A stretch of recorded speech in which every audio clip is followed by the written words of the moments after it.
Have you ever felt that shiver down in your spine, that uneasy twist in your gut when someone asked you something, and that sound innocent but felt off?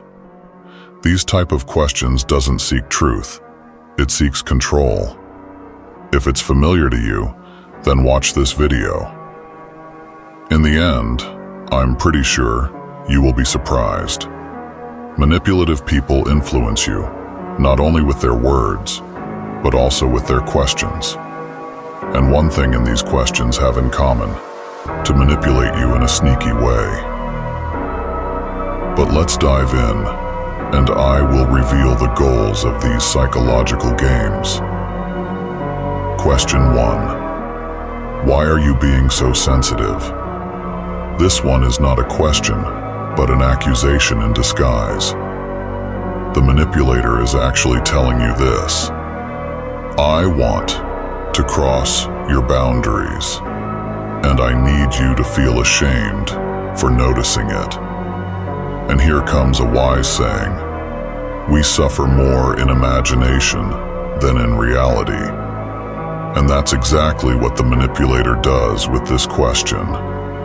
They want you to question your own reality, to believe you are too emotional, too reactive, too weak. But here is the truth. Sensitivity is not a flaw, is awareness. The manipulator's worst enemy is the person who is vigilant, because that person notices the cracks before they shatter. Next time when someone hits you with this question, ask yourself, this person proved me wrong and show my mistake or trying to get me to not trust my intuition. But I will tell you the solution. Reply calmly. I'm not being sensitive. I'm just being careful. But are you uncomfortable with that? Trust me, they won't expect this answer from you.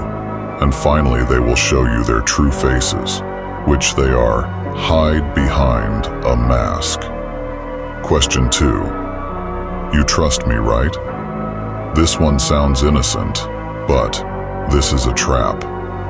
Anyone who demands your trust instead of earning it is already lying to you. A trustworthy person shows you the truth, but the manipulator asks for a blind faith.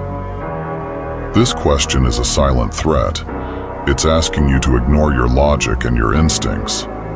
Their final goal is to shut down your curiosity and make you feel guilty for being cautious.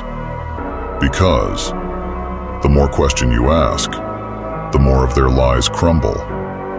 Instead of rushing into a blind trust, calm down and say this: trust can only be earned over time. Are you asking me to ignore my principles? Believe me, they won't have an answer for that. Instead, they will change the subject or get angry. Question 3. Are you accusing me of something? This is the manipulator deflection move. They misrepresent your curiosity as aggression.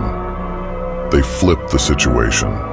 You become the villain, and eventually, you are defending yourself instead of exposing them. This question is designed to flip your brain into panic mode. Suddenly, you are backpedaling, explaining, apologizing. For what? Because you are thinking. This question deserves neither a yes nor a no.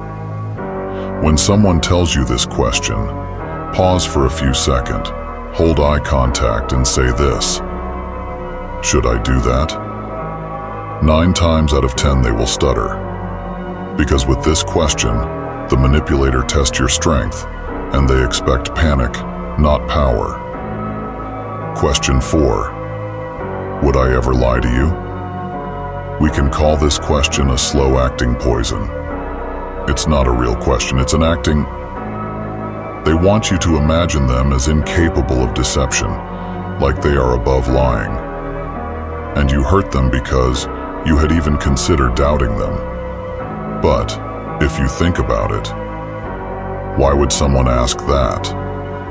Unless they already know you are close to discovering something, what they want to hide. This question is a deceptive. It wants you to speculate instead of observe.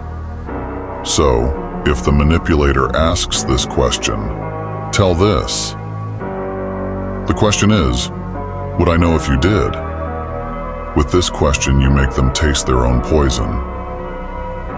Question 5. Can't we just move on from this? And the translation for that is, I don't want to take responsibility.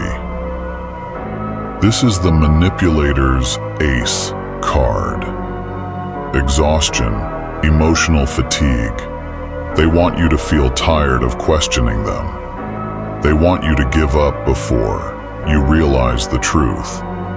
Because if you stay just a little longer, you will start connecting the parts. And once that happens, game over. Truth doesn't have a deadline. So tell this calmly but confidently. I will move on when I understand what happened, not before. They will hate that because you insist on the truth. Thus, they can't fool you. In conclusion, the manipulators don't just lie with words, they lie with feelings. They twist your perception. Their ultimate goal is to keep you in a complete uncertainty, and with that, they will make you unable to defend yourself against their manipulations. Now listen carefully. You are not cruel for asking hard questions.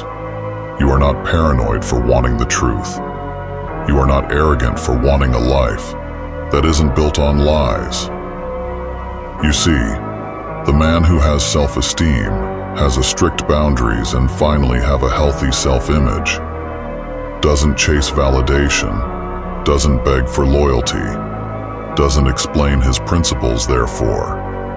He cannot be seduced by false flattery, fake humility, or manipulative innocence. So, remember, this 5 question, each one is designed to blind you. But now you know the rules of this psychology game, so you can become a player, not a pawn. Finally, remember this. You have your hidden value. You need to find it.